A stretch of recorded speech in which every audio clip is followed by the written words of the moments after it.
Hi everyone, I'm Kelly Palmatier, a psychic medium who's channeling white light towards a better world. Today is July 4th, 2021, and I want to talk to you about why I'm wearing orange.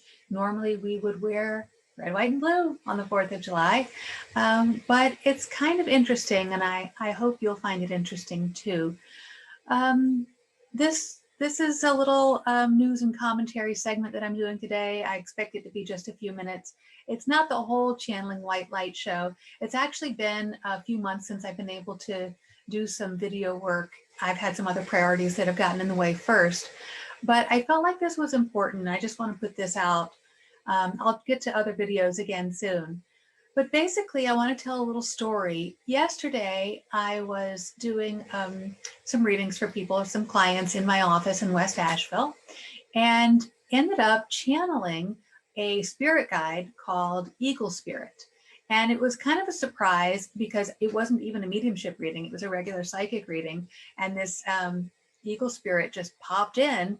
And so I mentioned him to my clients, and they didn't really understand why, but I just left it there in case it made sense later. And then after the reading, I was on my way home, but I stopped and chatted with Gabriella Curtis, a friend who works at Instant Karma. And I was talking to her about, well, what are your plans for the 4th of July? And she said, well, I might wear orange. I might seek out if there are any protests. So of course I asked, well, what is this about?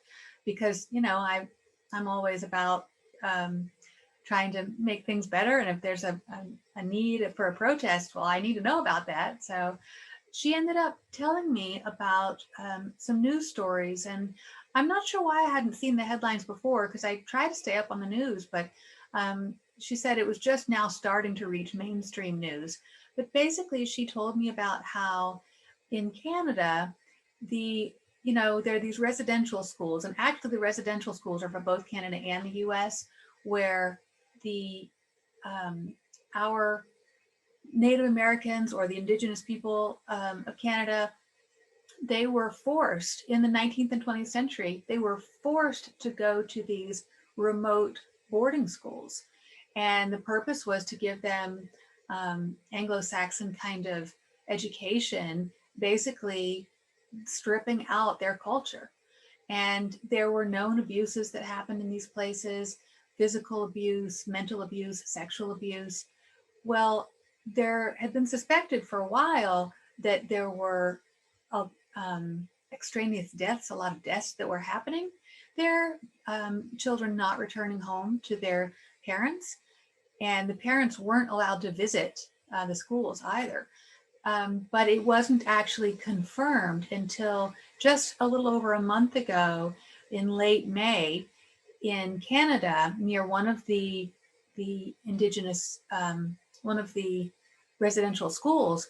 They found 215 unmarked graves of Indigenous people, Indigenous children, including those as young as 3 years old. And that is, obviously horrifying. And then since then, another residential school in Canada, a bigger school, also used the ground penetrating radar, and they were able to find 751 unmarked graves of Indigenous children. So we're now at, by my current count, if I've got this correct, at the moment up to 966 children, Indigenous children, who were taken from their parents and put into this system that was supposed to make things better, and abused, and they died, and then they weren't honored in their death either. Canada responded in a very positive way. Just recently, they came out with a lot of funding that they're putting into there's an executive task force that's working on the Missing and Murdered Women initiative. And the US launched its own initiative because although at the moment, to my knowledge, they haven't found unmarked graves here in the USA. They're likely to, because it's the same type of system that was going on. And so I went home and I started thinking about this, and it really got to me. You know, children, it's bad enough when anybody has to suffer, when anybody isn't treated fairly or justly, but to do that to children, it's just so wrong. So I was so heartbroken about it, and I cried and cried, and I prayed, and I just, you know, I know that I'm only one person, a white woman. You know, I don't want to do cultural appropriation or any of that, but I care about justice very deeply, and I believe that one person can make a difference. One person can inspire one additional person, and one additional person can inspire somebody else. And before you know it, you can have a movement. And I felt like I had to do whatever I could do. And then I started thinking back on how I had that spontaneous channeling of eagle spirit before I had even heard the news. And it made sense. It just seemed very timely that I would be picking up on a Native American spirit guide when I was really feeling this pain and this connection to their suffering. And I also realized that the eagle, in eagle spirit, you know, the eagle, of course, is a major symbol in our patriotic country. An eagle, a symbol of the USA. And here I am learning this, you know, right upon the celebration of the 4th of July, celebrating the birth of a nation. Well, I believe that you know, there are many great things about our country. I've lived abroad. I know that there are messed up things all over the world. I'm thankful to live in our country, but I feel like the birth of a nation should be times that we are especially cognizant of the needs of everyone, not just people who look like us or think like us or speak like us. So anyway, I had that moment I had that thought about eagle spirit and how relevant it was to me at that moment. And right when I had that thought, I looked down on the ground and there was a perfect feather lying right there in front of me. So I decided, okay, I have to do whatever I can do, even if it's just a little bit, even if it's just a blog post or a YouTube video, whatever, I'll do what I can do. I'm going to wear orange, right? And so why orange though? That's an interesting thing. So it turns out that there's actually in Canada on September 30th, every year now, there's a holiday called Orange Shirt Day. There's another name for it as well that's more official, which reminds me, I have actually typed up an entire blog post about this, including all the very specific details, the news, exactly what organizations and news and what locations the bodies were found and all of that. I have typed all that up, including my sources. So if you want to link over and read any of the articles, you can. I'm going to post that entire blog post in the down below in the comment section, the description section of my YouTube video. If it will all fit, I'll post it all there. If it won't all fit, I'll post it either on Facebook or maybe on my website and link to it, but I will provide that. But so yeah, Orange Shirt Day and whatever, I don't remember the other like national, I'm going to say it wrong if I try and guess it, but it's an official holiday every year in Canada for the purpose of raising awareness about the wrongs that were done by these residential schools for Indigenous children. And so people wear these orange shirts on September 30th as a way of raising awareness and really bringing attention to the situation, to the subject.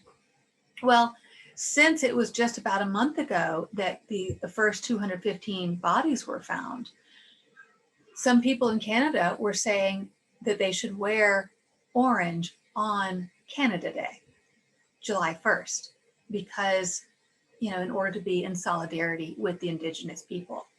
And because of our close relation with Canada and the way that we have wrongly treated Indigenous people in our country, a lot of people in the US are also wanting to be in solidarity with the Indigenous people and choosing to wear orange on the 4th of July instead of red, white, and blue, just as a way of saying, yes, we love America, but we acknowledge where wrongs were done and we grieve with you.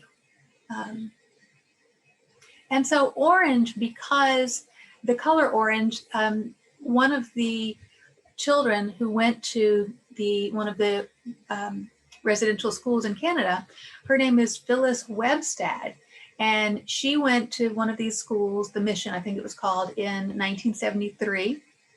And she was not a well-to-do family. She lived with her grandmother at the time, but her grandmother was able to save up enough to buy her a new outfit for the first day of school. And that outfit that she bought was a bright, shiny orange shirt. And she was so excited. And she got to this school, and instead of allowing her to show her individuality, they stripped her down, took all of her clothes. So, you know, she was wearing just the standard boarding school uniform, never gave her clothes back to her.